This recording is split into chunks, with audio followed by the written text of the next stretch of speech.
Owning an Audi A3 isn't all luxury and performance. From unexpected breakdowns to costly repairs, I'm sharing the headaches I've had with mine and the common problems every Audi A3 owner should be ready for. Is it worth the hassle? Let's find out.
Okay, in this video, I'm going to take you guys through everything that's wrong with my Audi A3. Start off with the outside. We have the bonnet that's damaged from the sun. It didn't stand the time, as is the 2010 model. It's 2024. Car just didn't like it at all. The other thing is that damage from the weather is actually traveled over to the roof a little bit as well. You can see a little bit of the clear coat that's going out. On the outside, we also got the rims. The rims is quite damaged. That needs to be repaired. I think it's gonna need a lot more of effort, so I'm not sure what's the cost gonna be around this. So I'm gonna get some quotes before I decide to repair that or get them resprayed. Most likely the original color, but you guys can let me know if that needs to be another color like a gloss black. Quite a few dents around the car, but I'm not too worried about that as yet. Okay, so the other things that's wrong on the outside is my light bulbs are not working. My DRLs throwing errors, and of course they're not working, they're not coming on, and I'm pretty sure those are blown out. There's more issues, a little bit on the control arm bushes on the left side. It's as the car is old 2010 model, that's quite damaged. I won't pass COR, and that was flagged when the car was bought, so I need to get them changed out. So I probably will change both sides just to it's easy to change repair. I might just get both of them done and then have the car taken in for COR. On the inside, if you're looking, I've got quite a few errors on the dash. Right bulb is not working for the back and for the brake light. Number plate lights, bulbs are throwing errors. I think that's a little bit more to a common issue than anything else. So we're gonna tackle that in the next video. Maybe it's a simple fix, or maybe I might need to change all these bulbs. But they are working, and it's a bit intermittent, so I'm not sure why it's coming up. So some research and problem solving there to get that done. Engine wise, there's nothing wrong with it mechanically. It sounds great, it's doing well. I'm gonna get some service, so you guys are also gonna see that in the video. So some service, I'm gonna change the oil pickup. Safety first, you know, it's always good just to do some good maintenance, and I think that's one of the things I'm going to do as well. Anything else with the car, maybe a little bit more with tackling getting Bluetooth to work in this car. I think it's a little bit more of a modern modification, so it'd be quite good to get that in the car as well. I think for me that would be amazing to get Bluetooth. So I have a few ideas, and of course light to socket, basically used for charging of that goes in here. And if you're looking for one of these, they're chrome finish, they're pretty much from the newest spec cars, so you can get this. Okay, the other thing that's an issue in the car is the armrest. The armrest just refuses to close. The clip is broken, so I'm gonna try to resolve that. If I don't, maybe later on I might just have to change the lid.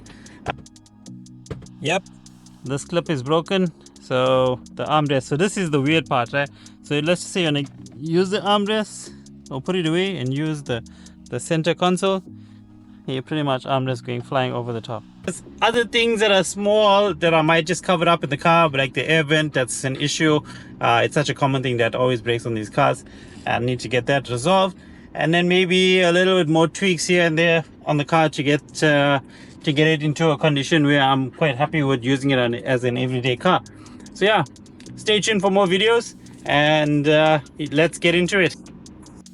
These issues you normally will find in the Audi A3, S3 and the RS3. So all the AP versions is probably where you're going to get all these issues in. Your wiper blade, that's another problem that you can face. With these cars, they normally get tired or they just rust a little bit and then it just starts to sag. So there is a way you can adjust them, but obviously it'll shorten the actual length of how far the wiper blade can travel when it's in full extension. But yeah, there is a small fix for that, but over time you will have that as a common issue. These trims generally get really damaged. I think it's from mostly the use of the car, and of course my one is a high mileage so I'm spending a lot of time in the car. You can just see the damage on this. I'm not sure whether I'm going to cover this or not, but it's something to think about. And it traveled a little bit onto this part of the panel, so it's all these areas here that are really scratched up. The other issue you're going to face is with your blow fan. It's situated underneath here, and this is such a common issue. I've seen at least 2 to 3 cars where that whole fan mechanism doesn't work. I have actually seen on eBay there are replacement fans. It's such a weird thing, but it's a common thing with the Audis. So I would take care of my actual system, especially with the climate control. And there is a little bit more that can go wrong with this because this is a dual climate control system, so I can adjust them. I actually have them on sync at the moment, but you can adjust, see on the side, you can adjust them on their own separately. And what happens with these one is there's a motor as well that's underneath here that gives way, and you know, effectively it does prevent the passenger from adjusting their heat or their coldness, and it'll only end up on the driver's side that has their system to be working. So yeah, that's another common thing with the climate control and the fan that sits underneath there. The other common issues you can face is engine lights and warning lights on the dash. This is so common because of the sensors, and they normally get really old. What happens is when the sensor gets old, you either have to replace them, or sometimes the wiring just gets damaged. So that's a little bit more tricky to try and resolve. However, you're going to need some time to spend to troubleshoot them and to resolve them, but all of them can be solved. You just need a little bit of help on the way. You can obviously just Google them, or if you have a tool, you can use a tool to scan it, find out what the issue is, replace the sensor, or sometimes it just could be a fuse or just wiring. We reached the end of this video. Thank you for watching. If you made it this far, please hit the subscribe button down there. Please share it and give it a like, and I'll catch you guys in the next video. Enjoy. Oh yes, next video, more AP content. Cheers.